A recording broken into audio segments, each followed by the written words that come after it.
Okay, so dito na po tayo sa ating pagpapatuloy po ng ating pag-aaral sa prophetic insight on the present truth. Welcome po sa ating mga kapatid.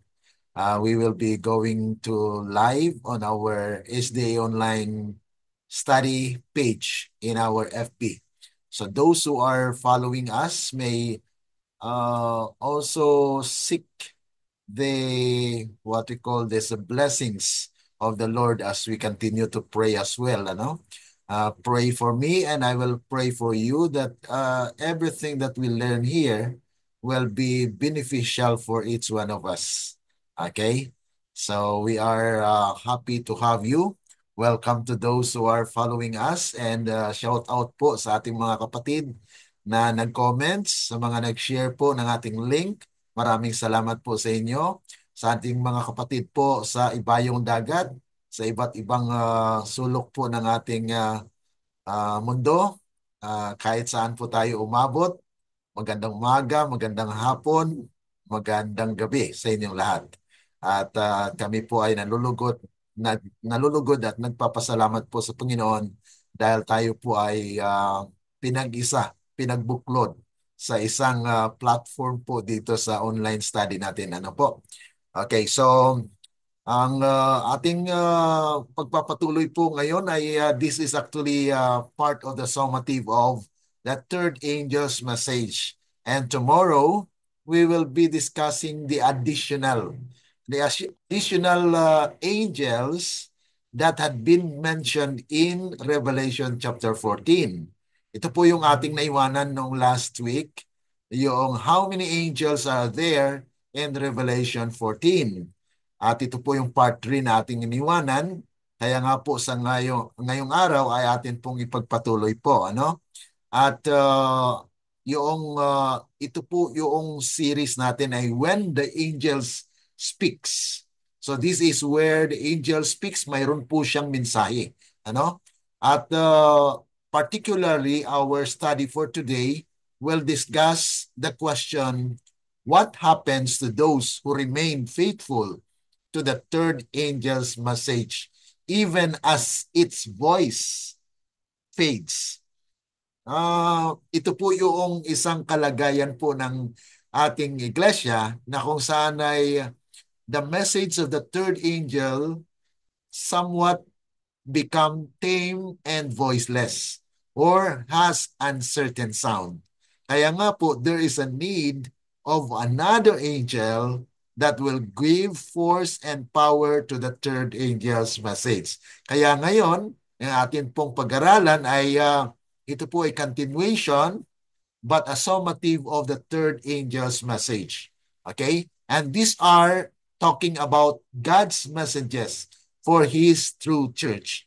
Tayo po bilang kanyang iglesia ay mayroon pong binigyan po tayo ng napakahalagang mga mensahe mga kapatid na kung saan ay dapat po natin maunawaan. Ano?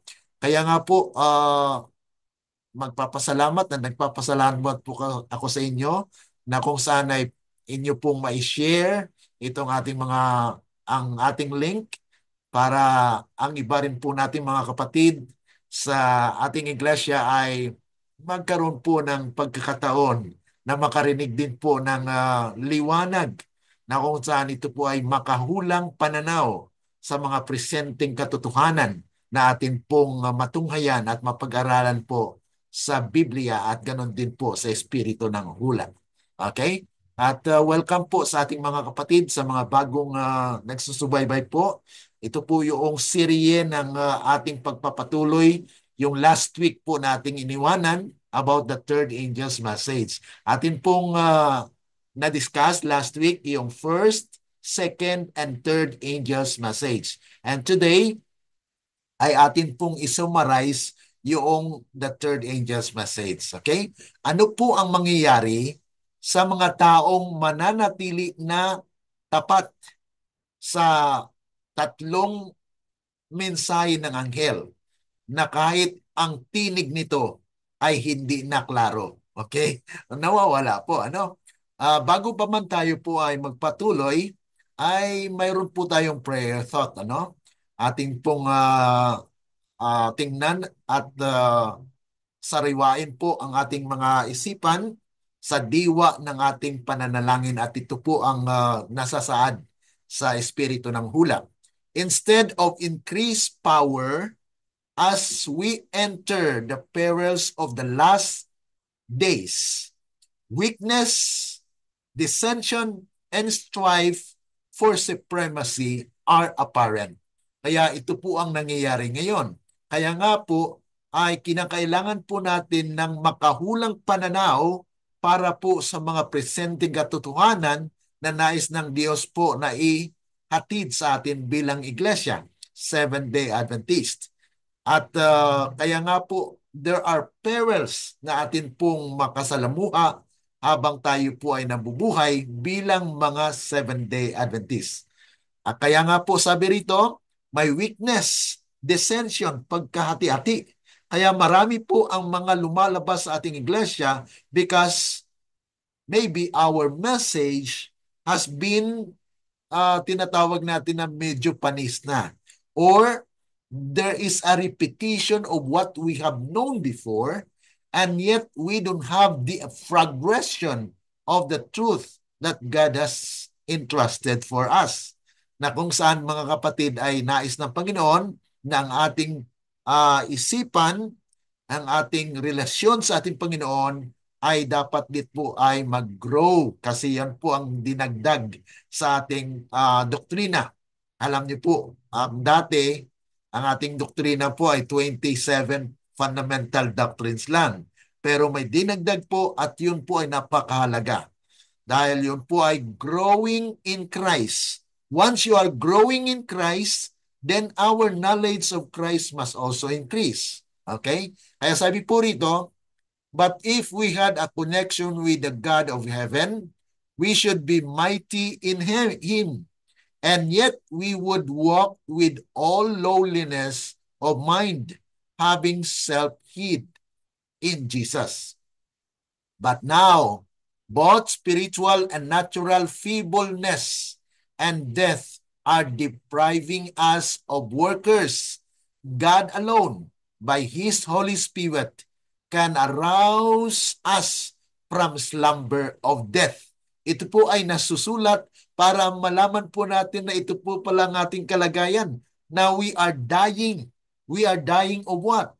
We are dying of situation, kalagayan ng ating sanglibutan at ganun din po ng ating iglesia na amin pong natagpuan yung ibang mga kapatiran na sabi nila ay para bagang ako ay pabalik-balik lang ng iglesia at hindi naman ako lumago sa aking pananampalataya at yun po ang dahilan kung bakit ito po yung kalagayan na kung sana'y nais na Panginoon na we will not deprive of the truth na may katotohanan pa po na ilalatag niya sa atin. Na kung saan ay nais niya na tayong bilang mga Adventista de Sétimo Día ay mamuhay ng may kapangyarihan. Kaya sabi po rito, but now both spiritual and natural feebleness and death are depriving us of workers. God alone by His Holy Spirit can arouse us from the slumber of death. There is now need of earnest, working men and women who will seek for the salvation of souls. For Satan, as a powerful general, has taken the field. And in this last remnant of time, he is working through all conceivable methods to close the door against light that God would have come to His people. Kaya mga kapatid, matuwid lamang na kung mayroon pong hahadlang na mga pastor o sino mang leaders na kung sana'y magsasabi sila na huwag kayong mag-aral dyan. Mga kapatid, tingnan po natin. Huwag muna tayong po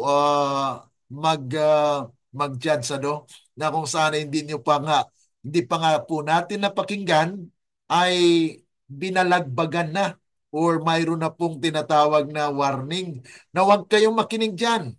mga kapatid, that is dangerous ground na kung saan ay hinayaan po natin na Satan actually is making it possible na mahadlangan po ang ating pakikinig sa mga mensahe. Kaya sabi po rito, he is sweeping the whole world into his ranks, and few who are faithful to God's requirements.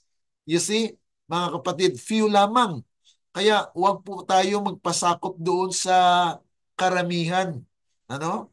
Na kung saan ay kung sila po ay kampante na sa kanilang kaligtasan, tayo po ngayon ay nangangailangan ng katotohanan na maghanda po sa atin para tayo masigurado na matatakan ng Panginoon. Kaya sabi rito, yung few who are faithful to God's requirements are the only ones who can ever withstand Him, and even those He is trying to overcome. Much upon these things has been shown to me, but I can present only a few ideas to you. So this is the testimony of Jesus warning us that there is Satan who is working as a general to take the stand and take away those who are not diligently studying. Kaya mga kapatid, with this in mind, sa diwa po ng talatang ito, tulungan nawa tayo ng Panginoon mga kapatid na atin pong tunghayan at ating pong sariwain sa ating mga puso. Panginoon, wala po akong kakayanan sa pag-unawa sa mga bagay spiritual, kaya tulungan niyo po ako. So tayo po ay manalangin. Dakila at mabagin po naming Ama, kami po ay nagpapailan lang ng aming samutiling sa inyo, nagpapasalamat. We are so happy that we have this time wherein we could join together to deeply search and study your words, especially with the prophetic insights of the present truth that had been revealed. At kami po ay nagnanais na kayo lamang ang siyang mangusap sa bawat isa, Panginoon, na wala kaming kakayanan, kundi kami po ay nagtitiwala sa pamagitan po ng inyong banal na Espiritu na kayo po ay mangusap sa bawat puso, na kung saan ang pag-aaral na ito ay magdagdag sa amin ng katatagan sa aming pananampalataya at paghahanda din po sa nalalabing mga oras at mga araw, mga taon na aming kaharapin, Panginoon, sa pagtatapos ng kasaysayan ng sanglibutan nito. Salamat, Panginoon, at aming tanggapin ang inyong basbas dahil lamang po sa matamis na pangalan ng aming Panginoong Yesus. Amen. Okay. So, dito po tayo sa ating pagpapatuloy at tulungan niyo po ako na manalangin po tayo, ano? Habang tayo po ay nag-aaral, we need the power of God that we may understand the things that we are studying today. So the purpose of this study, mga kapatid, is to reveal what hope given for those faithful until death under the third angel's message. What will be their fate? Ano po ang kanilang kapalaran? Because we know that in these last days, we will be sounding the third angel's message. And the third angel's message is about the mark of the beast. Are we prepared to sound, to tell the world that there will be a Sunday law? It's very difficult. Why? Because we will be confronting a vast of people around the world na kung saan ay mag-oppose. Because there are a lot of religion, the Protestantism, the Catholicism, and the other sect or religious groups that might not agree with us. Kaya sabi po rito, this study will describe the impending crisis that is ahead of us. The messages became voiceless and tame, but yet there are faithful who will continue on until death, and their hope of finishing what they have not done. So yan po yung ating pambukas. Pambukas na mga salita na kung saan ay yung mga matapat na nagpapatuloy hanggang kamatayan ay mayroong pag-asa na tatapusin nila ang kanilang gawain, mga kapatid. Kung hindi man nila natapos yan dahil sila'y namatay, God will raise them up, and that is why we need to study this part of the lesson. Okay? Now, what will happen to those who have given the light of the third angel's message? Ano po bang nangyayari? Ano pong mangyayari sa mga binigyan ng liwanag ng ikatlong mensahero na kung saan ay ang kanilang mensahe ay dapat maitunog, mai-sound, mga kapatid, ngunit naging kwan po ito, naging mahina dahil sa kalagayan po ng ating iglesia. Sabi po rito sa Council on Writers and Editors, page 119, paragraph 2, they are making no difference between the circumcised and the uncircumcised, but are placing all upon the same level. Napapansin po ba natin, mga kapatid, na para bagang wala ng peculiarity? Wala na pong kakaiba sa ating mga members sa iglesia. Parang katulad na rin sa sanglibutan. At sabi nga po ng aking kakilala na siya po ay nabaptize under the time when I have a crusade. I go back and I said, why you are not going to church? And she said, because those people inside the church are worse than those who are outside. Kaya ito po yung kalagayan na wala ng pagkakaiba. Yung circumcised at yung uncircumcised. Ang pinag-uusapan po dito, yung hindi physical, kundi yung heart. Yung kanyang puso, ang puso ng tao ay hindi na circumcised. Hindi po na ayon doon sa kalagayan na kung saan si Kristo ay nagnanais na kanyang katwiran na siya makita. Okay? So they are actually placing themselves in the same level. Kaya nga po, the third angel's message had been sounding uncertain. Sabi po rito, if their perceptive faculties are not sanctified and quickened, that they may distinguish between the sacred and the common. You see, sometimes we just take it for granted yung mga holy things. Katulad po sa araw ng Sabbath, no? We just take it lightly ang pag-observe ng Sabbath dahil ang ating traditional na mga paggawa o pagpangilin sa araw ng Sabat ay minsan ay ito na po ay nagpatuloy na hindi po ayon sa biblical way of making it holy. Kaya mga kapatid, there are things, mayroon pong mga bagay na nais ng Panginoon na atin pong baguhin.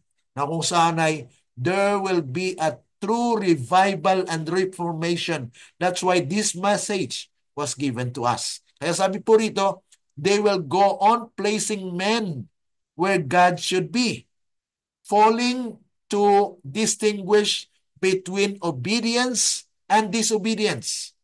They will give the trumpet an uncertain sound. So ito po yung kalagayan ng mga mensahero na binigyan ng Panginoon ng liwanag na hindi na tayo makapag-sound ng tama. Oh. Ano po ba ang ating preparation sa araw ng darating na sandilo? Sabi po rin, and men will be unprepared for the battle of the great day of God.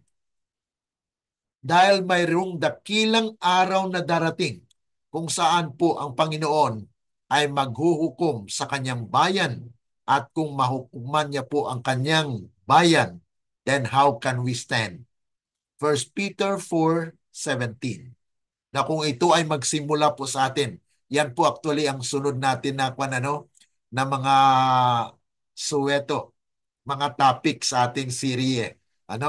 Ang sunod natin na serye ay When God Calls. And then, yung sunod na serye, When God Judge His People. So, those are important things that we need to know, mga kapatid. It is essential that our ministers, kailangan po mga kapatid ang ating mga ministro, speak the same things in our churches. Paano po mangyari ito? Kung ang bawat isa na mga ministro ay nag-aaral sa kanilang sariling pagkaunawa. We as ministers, mga kapatid, ay naturuan kung paano po magkaroon ng biblical interpretation. And we have tools of interpretation. At yung mga tools of interpretation, mga kapatid, ay nanggaling sa iba't ibang mga sekta. Katulad po ng mga Bible commentary, Henry Matthews Bible commentary. These are used by most of the Protestants and even other commentaries, mga kapatid, Bible commentaries. And so if we use different sources, mga kapatid, ay walang pagkakaisa ang pagkaunawa po sa mga propesiya especially. Kaya nga po ang bayan ng Diyos ay binigyan po ng espiritu ng hula para ito tayo ay magsalita ng isa at we can speak the same things. Kaya nga po, sabi doon sa Isaiah chapter 8 verse 20, to the law and to the testimony, if they will not speak in accordance with His word, there is no truth in them, or there is no light in them. Kaya nga po sabi rito, na kung saan it is essential, napakakailangan mga kapatid, ng ating mga ministro ay magsalita ng pariho, the same things, and give the trumpet no uncertain sound. Yun po ang sabi ng Panginoon, na dapat po ang ating mga ministro ay hindi po magsalita ng mga bagay na salungat sa bawat isa. Pero mga kapatid, ang ilan sa atin, mga ministro, nagsasabi na ang 144,000 is symbolical, ang iba naman ay literal. So which is which? Kaya nga po itong pag-aaral na ito ay magbibigay po sa atin ng mga ebidensya kung ano po ang nakasulat sa banal na kasulatan at sa espiritu ng hula para magkaisa po tayo sa ating pananaw. Our ministers need first to be converted to the truth themselves. Then they can go forth everywhere, bearing the message of truth for this time, mga kapatid. Kaya tayong mga Seventh-day Adventist ay binigyan po ng liwanag. Kaya nga po, we are responsible na we give the trumpet a certain sound. Kaya nga po, paano tayo magkaroon ng certain trumpet sound? Sa pamagitan po ng diligent study of the scripture. Kaya nga po, we have this prophetic insight na kung saan makatulong po sa atin. Kaya we need to share, we need to give, to share to our brothers and sisters. Sabi po rito, ang kalagayan po ng iglesia. Ito po, sa Testimonies to Ministers, page 86, paragraph 2, deplorable conviction gaining ground. Why? What happens to the Seventh-day Adventist? The conviction is gaining ground in the world that the Seventh-day Adventists are giving the trumpet an uncertain sound, that they are following in the path of worldlings. Kaya nasulat po sa banal na kasulatan, especially dito sa Spirit of Prophecy, that it was predicted that our church, tayo pong bilang mga iglesia o iglesia ng Diyos, Seventh-day Adventist, ay giving the trumpet an uncertain sound. Dahil ang mangyayari po mga kapatid ay minsan ay hindi tayo makaharap kung tayo ay makasagupa ng persecution. Para bagang we need to compromise. Kailangan natin makiuyon, compromise. Kaya takot tayo sa persecution. Pero ang tama mga kapatid, persecution is coming when we stand firm. Pero kung hindi tayo tatayo ng ng matatag, ay wala pong persecution, ano? Kasi pauyon-uyon lang. Sabi po rito, how will do the persecutions? O who will do? Sino po ang gagawa ng persecution na ito? Okay, sabi po rito, sa Signs of the Times, November 1, 1899, paragraph 4, this power, the last that is to wage war against the church and the law of God, was symbolized by a beast with lamb-like horns. Yan po ang nakasaad sa propesiya. Kaya we need to see, kaya prophetic insight, okay? Tingnan po natin kung ano ang nakahula. Dahil ang nakahula po dito mga kapatid ay the United States or the two-horned lamb-like beast. Yun po ang magdadala ng kung saan sabi nga po rito, this power, itong kapangyarihan ito, the last that is to wage war against kanino? Hindi po sa individual, kundi sa grupo na nanampalataya, the church. And we considered ourselves as church. Those who believe in the present truth is a church. Kasi ang kahulugan po ng church is called out from among, and it becomes a separate entity where pushing the message of truth. Kaya nga po, ang target po ng kaaway, yung kanyang iglesia, ang iglesia ng Diyos, at yung mga sumusunod sa utos ng Diyos. Kaya nga po itong beast na ating pinag-aralan mga kapatid ay ang makapangyarihan na siyang magtutol at magkaroon ng persecution because we are to sound the third angel's message, the mark of the beast. The churches of Protestant churches will unite with the papal power in persecuting the commandment-keeping people of God. Last Day Events, page 145, paragraph 2, mga kapatid. Kaya hindi po ito salita ni Brother Glenn, ano? Hindi po salita ni Numan, kundi ito pa ay salita ng Panginoon na kung saan ay maghahanda sa atin na we need to see the insights ahead of us na atin pong makikita na in these last days, sabi po rito mga kapatid, America, papal power, and Protestant churches, Republican government will enforce the Sunday law.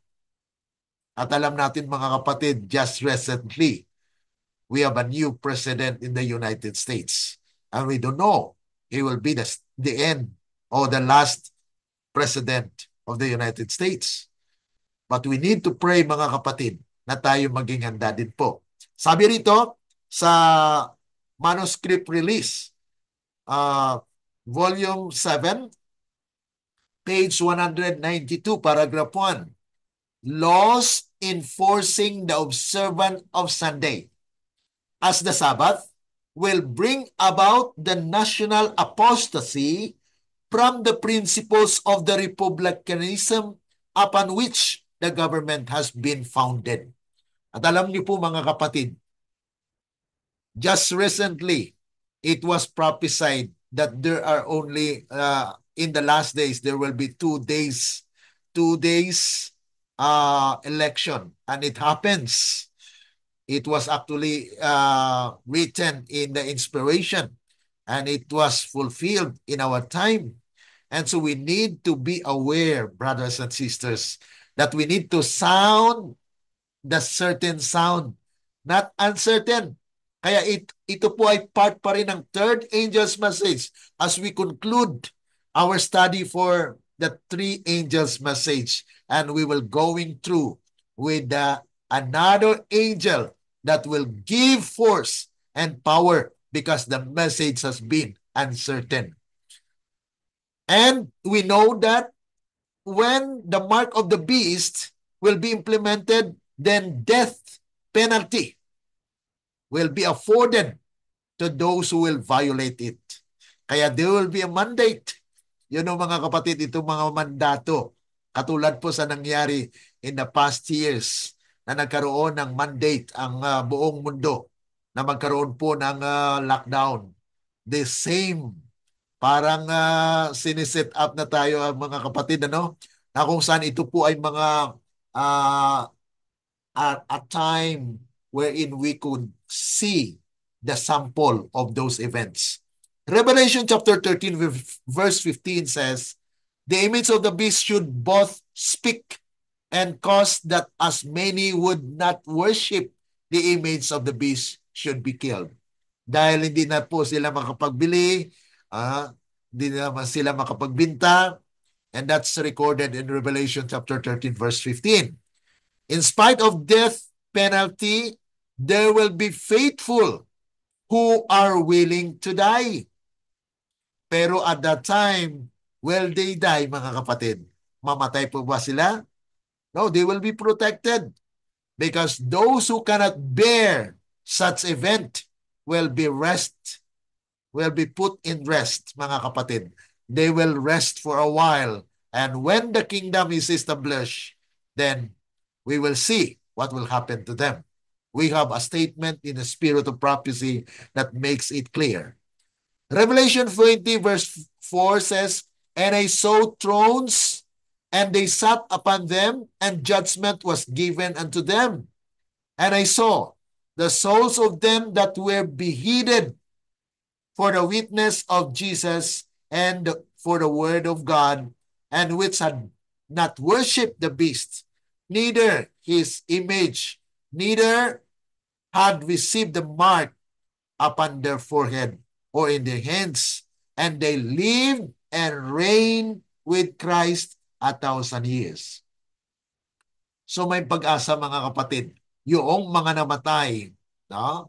That even though they will be persecuted, they will be beheaded.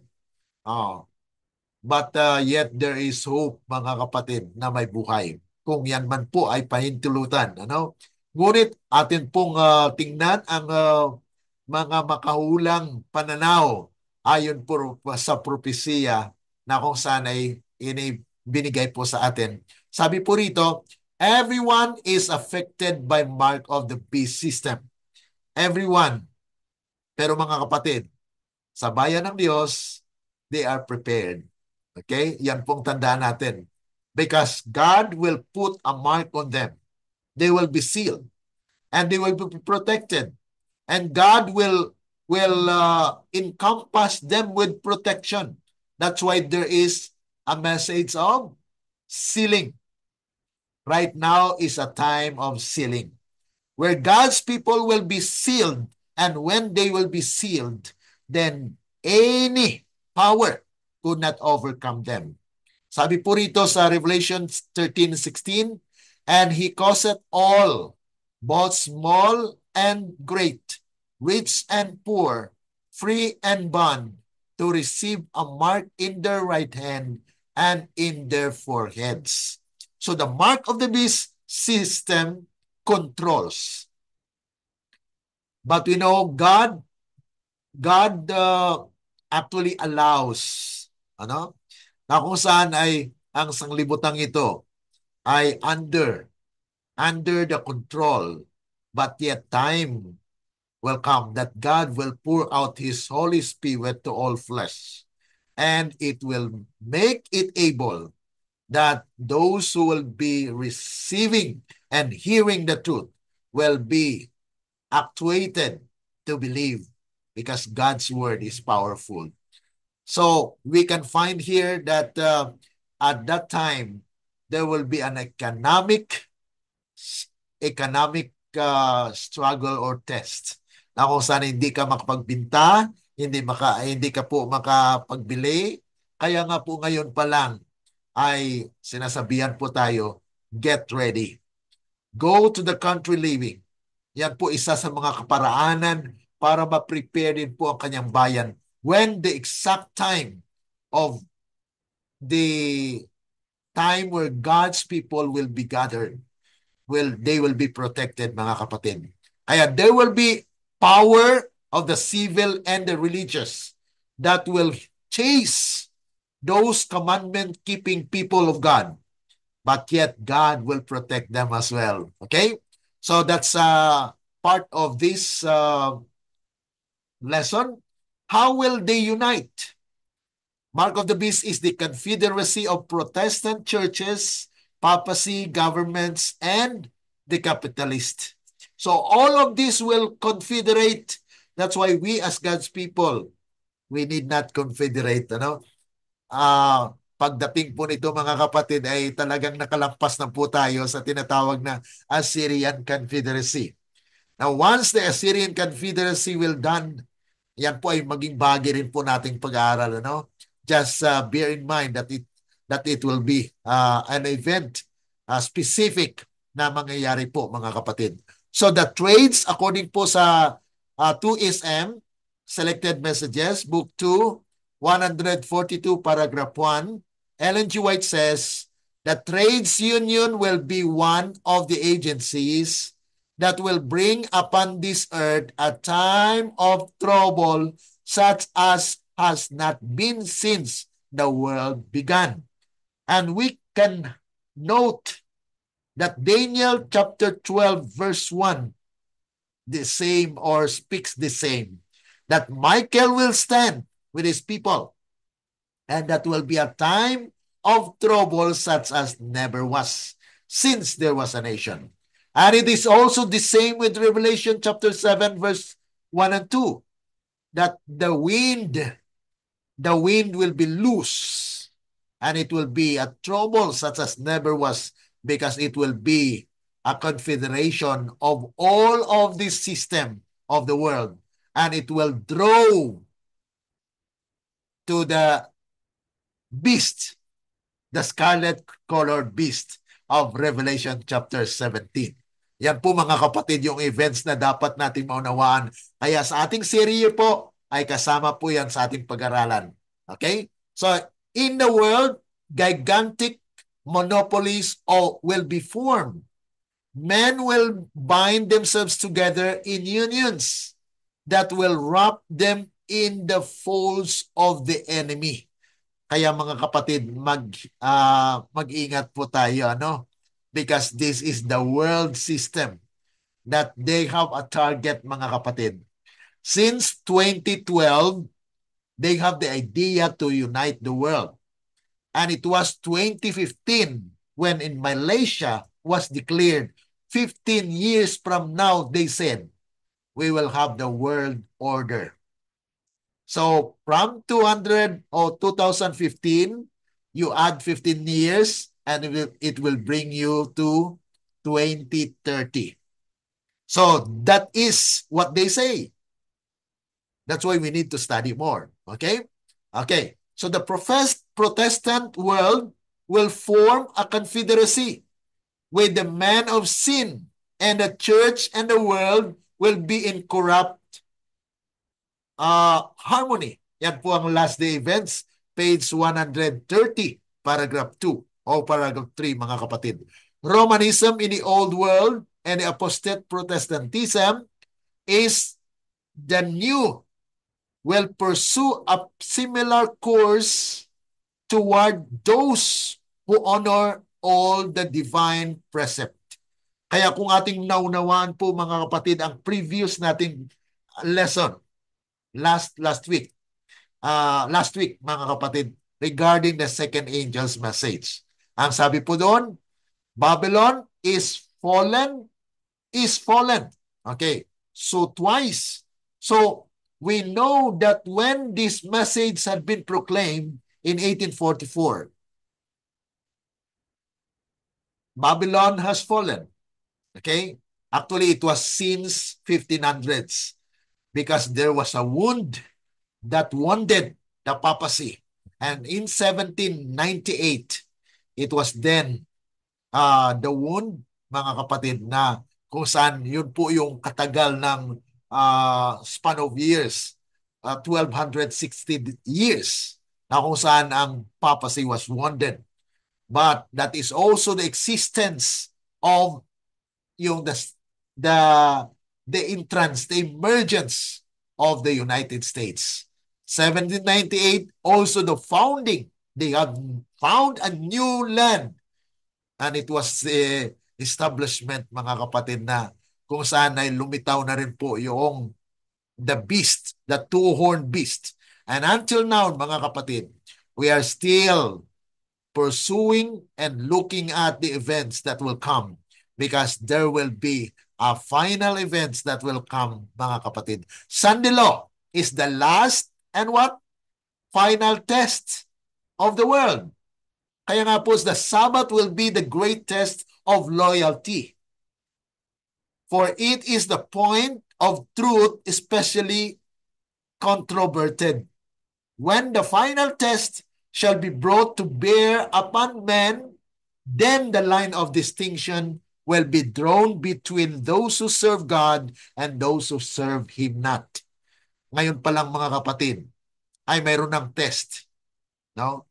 Kahit sa mga schools, those teachers who may be confronted with an issue of teaching on the Sabbath, some of them may pursue because they doesn't want to lose their job. Yan po ay makikita natin din po dito sa iba't ibang countries, mga kapatid. Sa Thailand, sa Japan, China, or wherever, the Seventh-day Adventists are confronted with the issue. Now, what more when the time comes when that decree is implemented? Sa konting bagay pa lang, mga kapatid, yan po ang naging resulta na kung saan ang ating mga kapatiran sa Seventh-day Adventist are not very careful, na kung saan ay mas madali po darating. Nung darating po itong death decree, mas madali po sila maakay doon kasi takot. Okay? Those who will accept the mark of the beast receive the plagues. Yun po, mga kapatid. Yung makatanggap at talagang sumunod po doon sa mark of the beast, ay sila po ang makaranas po ng plagues. So, Revelation 16 verse 2, and the first went and poured out his vial upon the earth, and there fell a noisome and grievous sore upon the men which had the mark of the beast. Kaya ang sino mang tumanggap ng mark of the beast at that time, mga kapatid, will experience the first stroke of the 7 last plagues, mga kapatid. And upon them which worship his image, dahil sila po ay sumunod at nangilin po ng araw ng linggo at that time. Is Sunday keeping now a mark of the beast? Yan po ang karamihan na tanong, na sa ngayon po ba ay ito po ay mark of the beast? Okay, ang sagot po sa Maranatha 211, paragraph 4, Sunday keeping is not yet the mark of the beast now. Okay? Yan pong dapat tandaan natin, na bukas pa po ang pinto ng awa, and will not be until the decree goes forth, causing men to worship this idol Sabbath. The time will come when this day will be the test, but that time has not come yet. Yan po ang sabi ng Spirit of Prophecy. So, kaya nga po sa atin po, mga kapatid, just respect our brothers and sisters. Let them worship. Wag po nating ipilit yung na kailangan natin na i-convert sila to go in the church right now, because there is still a purification in the church. Kasi baka ang mangyari po ay dinala lang po natin sa church para ma-purify or ma-Ezekiel 9, mas louder. Kasi ang kailangan po ng Diyos, mga kapatid, ay na-purify. Sa ngayon po, mga kapatid, there are still Seventh-day Adventists who have not yet been converted, truly converted. because they are still violating the observance of the Sabbath. That's why this message was given in order for them to be awakened, na atin po silang tawagin pabalik. Katulad po, may mga kaibigan po tayo na na-backslide or nawala po, ay balik po natin sila. Turuan natin po sila. Tayo po ay maging instrumento na, kapatid, tayo po ay iglesia ng Panginoon. Kailangan po tayo maging faithful. Yan po yung mensahe natin. Hindi tayo nagtuturo na labas na kayo dyan dahil ang ating iglesia ay Babylonia na. No, that is not. That is not our message. Our message is our condition is Laodicean. Kampante na po tayo na tayo may katotohanan pero hindi natin alam na tayo pala ay wretched, hubad, at kaawa-awa. Bakit po? Hindi natin alam na tayo pala ay miserable na miserable. Mayroon pa tayong kakulangan. Yan po dapat ng ang ating aminin sa ating sarili. Dahil kung ikaw po ay hot, okay, ay nangangailangan ka ng, para ma-suit naman na napakainit ang panahon ngayon, anong kailangan natin? Siyempre, medyo mahangin-hangin yung cool to cool you down, mga kapatid. At kung cold naman, napakalamig naman, anong kailangan mo? Medyo yung mag-warm up sa iyo. Yun po ang kondisyon na nais ng Diyos, na tayo ay nangangailangan. Because when we think that we are rich, mga kapatid, hindi nyo na kailangan ng Diyos. You think that you are already full. Hindi mo na kailangan ng pagkain. Yun ang kailangan natin, mga kapatid. We need to acknowledge that we need something. And we need, mga kapatid, now we need to buy of Him gold tried in the fire. That is faith, and our love must be tested.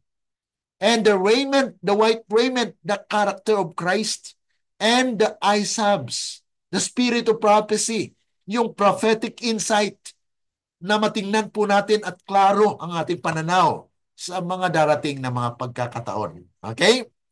So, how can we receive the mark of the beast easily? Ito na po yung sinabi ko kanina. Once tayo po ay masanay kahit sa maliit na mga bagay, ay doon po ay mas madali. Sabi po rito, the mark of the beast will be urged upon us, those who have step by step yielded to worldly demands. Kung ano po ang mandate ng sanglibutan ay sunod-sunuran din tayo, then we will be likely easy to obey whatever the mandates of the world and conform to worldly customs, will not find it hard matter to yield to the powers that be, rather than subject themselves to derision, insult, treatment, imprisonment, and death. Ngayon pa lang po, mga kapatid, mawawalan siya ng trabaho, takot na. Yan po ay naging test din po sa amin bilang mga teacher dito sa Thailand. Pero nung tumayo ka, mga kapatid, there's blessing. Once you stand, mga kapatid, God will make it a way na hindi ka ma-frustrated, because you are standing firm in the side of God. God is there to provide you. Even you will lose your job, God will make it able that you will find a better job. Yan po, mga kapatid, ang dapat nating pananampalataayanan. What are you doing, brethren, in a great work of preparation? Ito po ay katanungan sa atin, Those who are uniting with the world are receiving the worldly mold and preparing for the mark of the beast. Kaya nga po, kung sunod-sunuran po tayo sa kostumbre ng sanglibutan ngayon, ay mas madali po sa atin pagdating ng araw na yon na tayo susunod din. Kaya ngayon pa lang, mga kapatid, sa present truth ka man o sa Seventh-day Adventist, we are all alike, mga kapatid. We are also confronted with all of this, mga kapatid. Kahit ngayon ay tapat ka, hindi mo alam bukas darating yung pagsubok sa iyo, baka mahulog ka. Kaya we need to be daily confronted and encountering Jesus, that we need to die daily, mga kapatid. Okay? What must we do to be ready for the mark of the beast? Ito mga katanungan, mga kapatid, ay may kasagutan. Ano?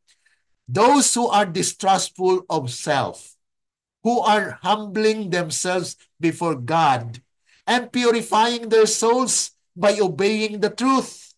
These are receiving the heavenly mold and preparing for the seal of God in their foreheads. When the decree goes forth and the stamp is impressed, their character will be what?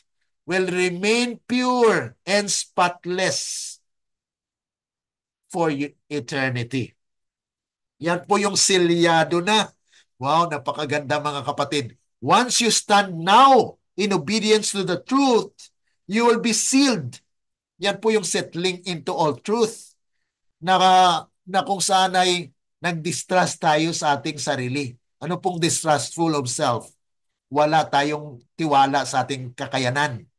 Ibig sabihin mga kapatid, ang ating pinaniwalaan at ating pinagkakatiwalaan, hindi yung sarili,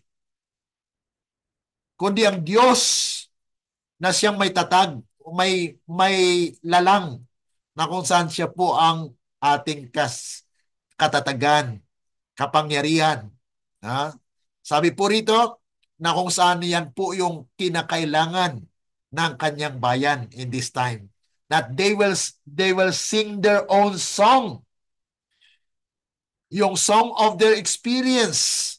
Hindi po sila makakanta niyan maliban kung hindi nila naranasan ang karanasan na kung saan ay, sabi nga po rito, and I saw as it were a sea of glass mingled with fire, and them that had gotten the victory over the beast. Sino po ang nanagumpay sa beast at saka sa image, at over his mark, and over the number of his name, the 666, stand on a sea of glass, having the harps of God.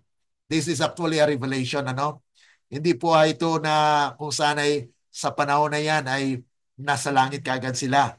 No, they are in a heavenly situation where they are the people who stand for truth. Having harps of God, and they sing the song of Moses, the servant of God, and this is the song of the Lamb. Ako sana ay nakaranas po sila ng persecution. Those who will stand the mark of the beast, they sing. Present tense po yan mga kapatid. It means every day. Karanasan po natin every day ito. The song of Moses and of the Lamb. The song of Moses and of the Lamb means it is the song of their experience. An experience such as no other company have ever had. Yan po ay mababasa natin sa heaven. Ito po ay isang compilation about heaven. Page 51, paragraph 1. We must have the same experience as Moses now. Or mga kapatid, kung ano pong naranasan ni Moses, ang power ng Panginoon po ang kanilang dala. Mayroon po silang rod. Okay? Si Moses po may rod. No? Ang rod po ay symbol of power. And it will draw us closer to God. Kaya nga po sabi rito, yet now if thou wilt forgive their sin, and if not, blot me, I pray thee. Ito po yung karakteristik ni Moses. Hindi po siya makasarili. Nasabi niya, Panginoon, kung lilipulin niyo ang bayan ninyo, unahin niyo, o gawin niyo na lang na ang aking pangalan ay borehin niyo. Ibig sabihin mga kapatid, kahit sarili niya, ipagkaloob niya para lang maligtas ang bayan ng Diyos. Will we have that kind of character mga kapatid? Na kahit nasa panganib ang buhay mo, ay handa ka na isugal ito. Katulad po dito mga kapatid, Ilang beses na po ako parang ma-restricted, naka-receive po ako ng restriction. Pero mga kapatid, I pray to God, God, this is your work. May mga tao po na nagbabantay na they will persecute you because this is open to all. Pero I'm not afraid of that because I'm standing in God's side. I I'm uh, I'm I'm wanted to serve the Lord, mga kapatid. At sana po ay ganon din po ang inyong puso na maglilingkod sa Panginoon na walang takot. Ano? So, our condition is not hopeless. Bagamat tameless or naging fade yung third angel's message, di po ba? Naging kwan po siya, uncertain. Ang sabi po rito, by faith Moses, when he was come to years, refused to be called the son of Pharaoh's daughter, choosing rather to suffer affliction with the people of God than to enjoy the pleasure of sin for a season. Moses was rather to suffer than to enjoy the pleasure of sin. Yan po mga kapatid. Sa akin po, pwede ako magtrabaho. I can have a big amount of money to work as a teacher.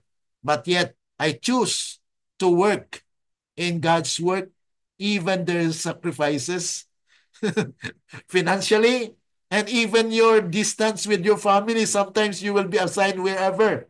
But I'd like to go with my family.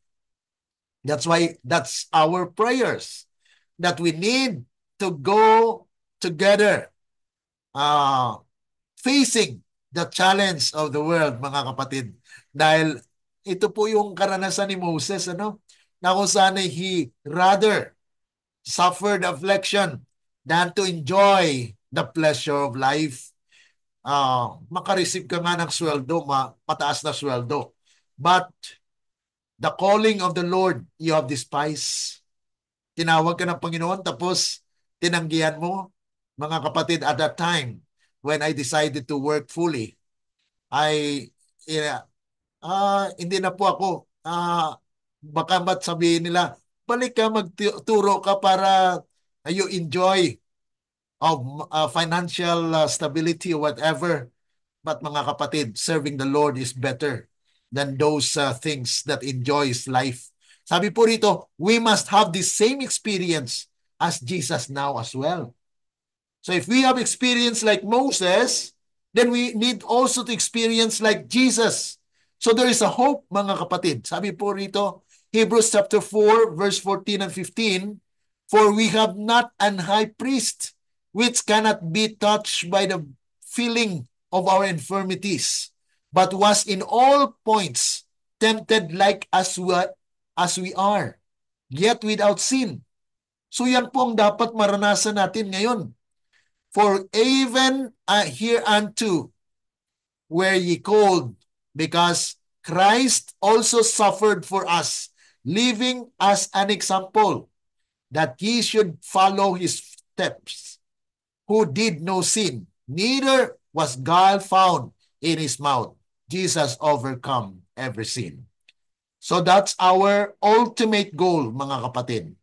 That time will come that our character will be perfect, sinless, because Christ lives in us. That will be in the kingdom, mga kapatid. So the faithful of God will not receive the mark of the beast. The faithful of God will stand unmoved during the time of trouble or the mark of the beast. Why? Because Michael will stand with them. Daniel chapter 12 verse 1 and Revelation chapter 14 verse 1, that the Lamb will stand in the midst of the 144,000. That's why our next topic, actually, the next series is when God calls. So when that time comes, we will have more understanding on this calling of God. So the third angel's message, dahil ito po ay part ng summary, okay? The third angel's message is a message that there will be a coming Sunday law, system of papacy, but it will be actually implemented by the two-horned beast, not the papacy itself, which is a very last test of the world. The union of the church and state system of papacy will be used by Protestant America. Yan po yung image, hinatak niya po. Hinatak niya po yung image na yon. Yung beast na nauna, ginaya niya yon. So anong pong ginawa ng unang beast? He seek the power of the state. Now America will seek the power of the church. Baliktad po siya. Kung yun po ay nangyari in the past, ay ngayon po ay mayroon pong pagkakaiba. Ang civil power or the state will seek the help of the religious, which will actually have the power to implement the Sunday law. This mark of the beast system will control the religion, economy, and governments. That's why there's a plan of the sustainable agenda for all. Kung alam po natin yan, mayroon pong 17 agenda yung 2030. We will study that later as well in our series, mga kapatid. So there will be a unity of churches except the faithful is the aim. So faithful po ang makatayo, capitalist, democrat, and communist countries. They will all support such false system. There will be a time of trouble like never before and fearful persecution more than the dark ages. That would stand, mga kapatid. Now, but this false system will last for a short period of time. Dahil binigyan lang po siya ng 1 hour. Note that in our study next, there will be a last call that God will bring people to be the messengers for that 1 hour. Okay? It will be, mga kapatid, the sealed ones will stand with God's glory or power, and Jesus himself will stand for his people during this period of time, mga kapatid. So the third angels include the first, second, and third actually, mga kapatid. Health reform, justification by faith, are found in the first angel's message. And these are included in the third angel. Sabi po rito, sa Review and Herald, April 1, 1890. The third angel's message in verity. Several have written to me inquiring if the message of justification by faith is the third angel's message. And I have answered, it is the third angel's message in verity. Kita niyo, mga kapatid. So yung justification by faith or yung mga message ng health reform, give glory to Him, is actually included in the third angel's message because it is not exclusive or tinatawag natin, it's not inclusive. Exclusive, mga kapatid. So ang first, second, and third is actually just make into one. When the third angel's message sounded, all the three angels' messages will be sounded. Okay? Yun po yung, mga kapatid, yung conclusion natin. Na kung saan yung first angel's message, second angel's message, and third angel's message are called the third angel's message. Na kung saan, bakit po na-postpone yung latter rain? Okay? Yung latter rain na pag-aralan na po natin sa ating serye. Now, when the rain falls, the latter rain was postponed because what happens? The church had rejected the message of the latter rain. It was in 1888 that we have discussed that 2 years after that sana ay nasa kingdom na. But because it was rejected, then we will go back to the wilderness for 40 years. And in 1930, there has been a message that came na kung saan yung mga faithful, sabi po rito, what happens to those who remain faithful to the third angel's message, even as its voice fades, kahit nangina, sabi po rito, here is the patience of the saints. Pasensya ka, kapatid, kasi ang ating mensahe ngayon nangihina na. Pero just keep the commandments of God. Continue on and have the faith of Jesus. At kung mangyari man na mamatay, ito po ang verse 13, Minsan mga kapatid, hindi po natin in-explain ito. Kaya dito po sa prophetic insight, mayroon pong liwanag tayo dito. And I heard a voice from heaven saying unto me, write, isulat, blessed are the dead. Mapalad ang mga mamatay. Bakit po? Which die in the Lord from henceforth. Ano pong ibig sabihin yan? Yung mga namatay under the third angel's message will be written. Ang kanilang mga pangalan ay sulat na anong sabi? Mapalad. Mapalad sila. Bakit? Yes, said the Spirit, they may rest from their labors and their works do follow them. Bagamat sila po ay magpahinga, ang kanilang mga gawa ay susunod sa kanila. Bakit? Anong mangyari? Hindi nila natapos ang kanilang gawain. So what does the spirit of prophecy tells us about? Ano po mangyari? Okay, ito po. Ito po sa Testimonies for the Church, Volume 7, page 17, paragraph 1 po. In feeble and defective, needing constantly to be warned and counseled. Ang kalagayan po natin ito. Sa third angel's message, the church, Christ's supreme regard and the triumph of grace. Mayroon pong biyaya ang Diyos sa mga taong nananatiling tapat, bagamat ang ating church ngayon ay sounding uncertain. Kaya magpasensya tayo, no? And then matutom lang. Continue on to be faithful, maging tapat po tayo. The church is nevertheless the object of Christ's supreme regard. He is making experiments of grace on human hearts and is affecting such transformations of character. Minomold niya ngayon ang ating mga puso, mga kapatid.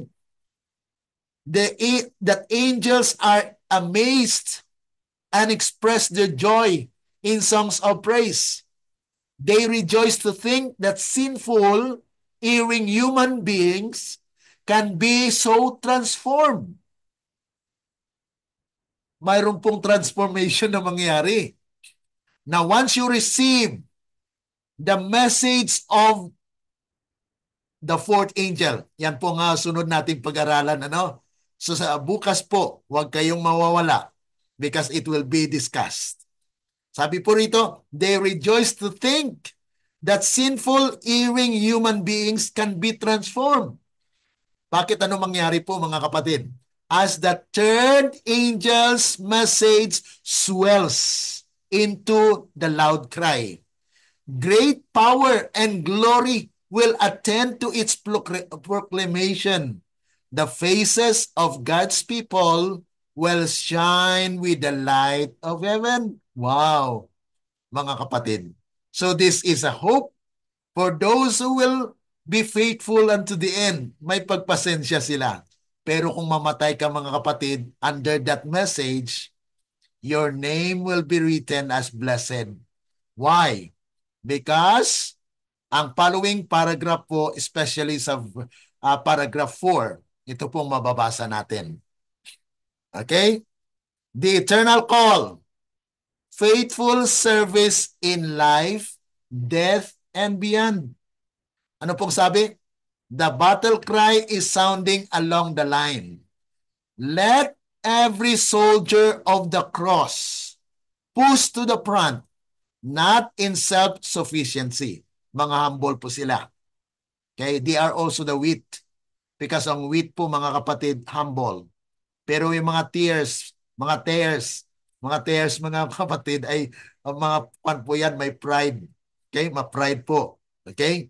Sabi po rito, but in meekness and lowliness and with firm faith in God, sabi po, your work, my work, will not cease with this life. Hindi siya tumigil. Pag mamatay ka mga kapatid, ay hindi tumigil doon ng trabaho mo. For a while we may rest in the grave, but when the call comes, we shall, in the kingdom of God, take up our work once more.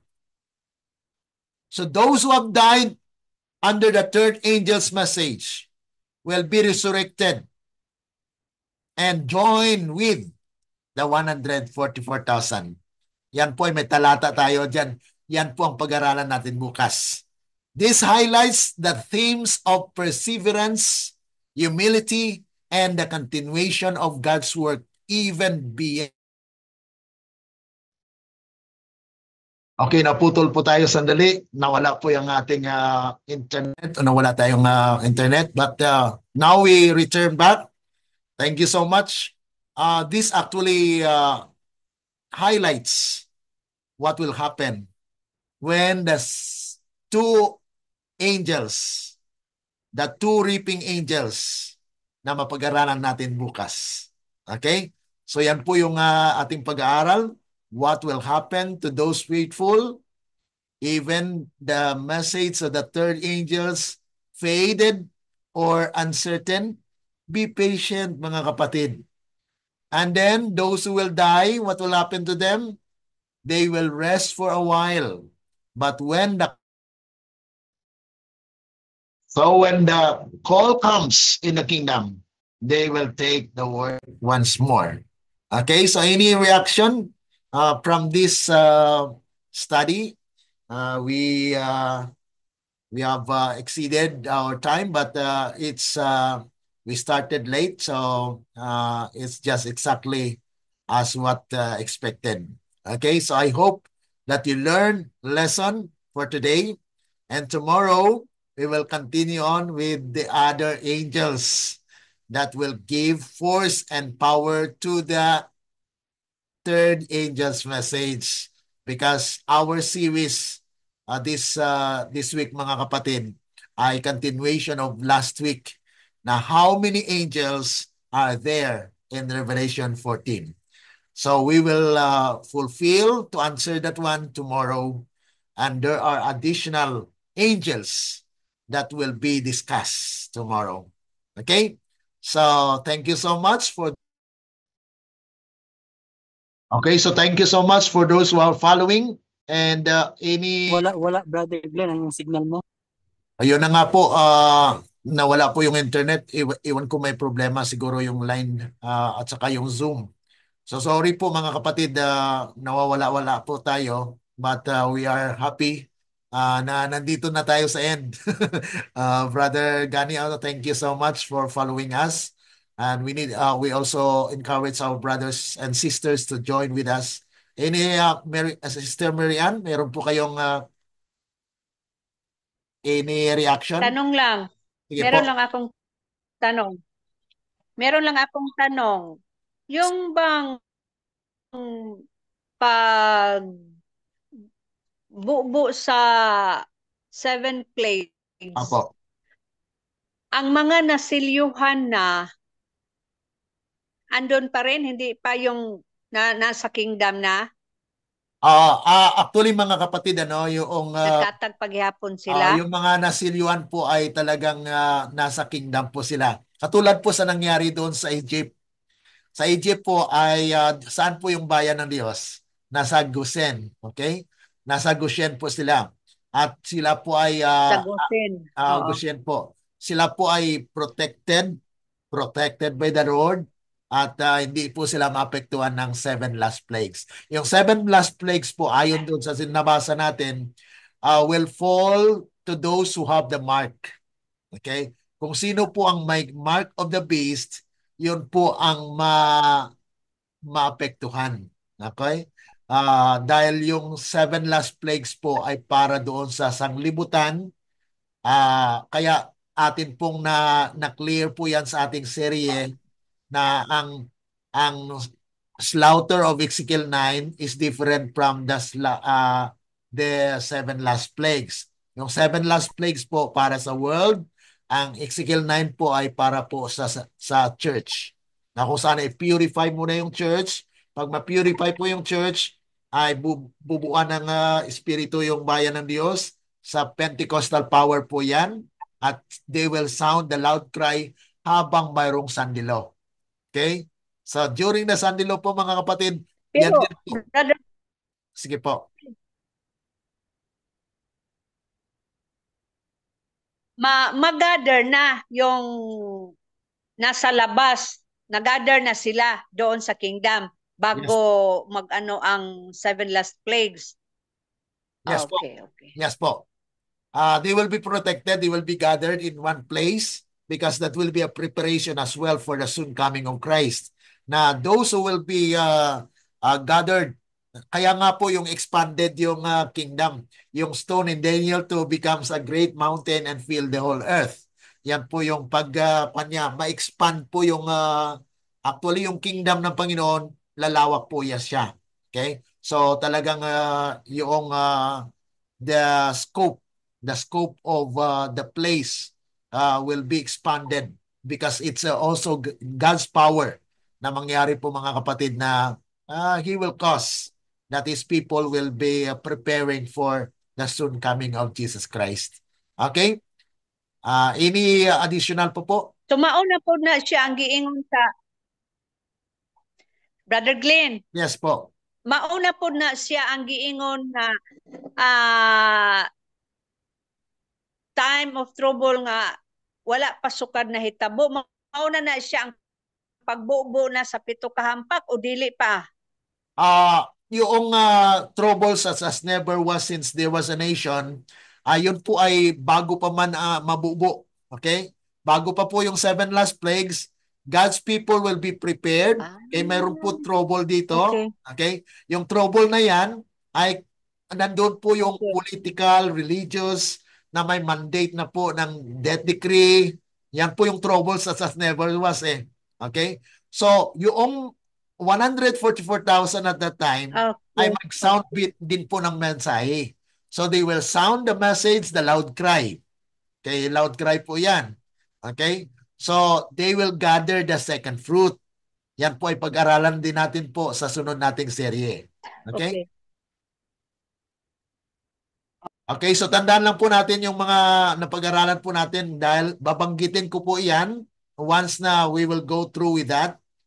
We will restore or will recall the things that we have studied in our series. Okay? So maraming salamat po mga kapatid sa pagsusubaybay po. Especially doon sa ating mga kapatid na nasa live natin. Doon po sa FB, SDA Online Study. Just share this link mga kapatid, para ang ating mga kapatid din ay subaybay po kahit sa ating mga present truth believers ay refreshing po ito na mga knowledge para at least makakuan din po tayo, ma-strengthen ang ating pananampalataya. Okay? Okay, so for our closing, let's pray mga kapatid. Our dear and kind lovely Father, once again, oh God, we'd like to thank you for the blessedness of your words that we have studied. Kami po ay lubos na ipapasalamat na ginabayan po kami sa aming pag-aaral. Nawa ang mga katuruang ito ay mananatili po sa aming puso at isipan, kasama po ng aming mga kapatid, mga kaibigan, kamag-anak, at ang mga kaibigan na sa iba't ibang dako ng mundo, Panginoon, na may you bless them, O God, all of us, that we will be prepared for the soon establishment of thy kingdom, and also that we will be prepared for the coming events, the mark of the beast. At tulungan niyo po kami, Panginoon, ng aming mga kapatiran din ay amin pong mawarningan at mabigyan po ng mga mensaheng ito para sila po ay makabahagi din po sa kaligtasan na inyong igagawad sa mga tapat na naglilingkod po sa inyo. Amin inasahan, Panginoon, na mangyari ang inyong kalooban, hindi ang sa amin. Ito po ay aming dalangin dahil lamang po sa matamis na pangalan ng aming Panginoong Jesus. Amen. Let the words of our mouth and the meditations of our hearts be acceptable unto the sight, O Lord, our strength and our Redeemer. Amen. Amen po mga kapatid. God bless. Amen.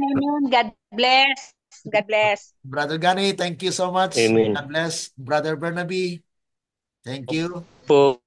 Wow. Okay, thank you po. Thank God you. bless. Okay, sir. Bye-bye. See you tomorrow. God bless. Bye-bye. Okay. Bye.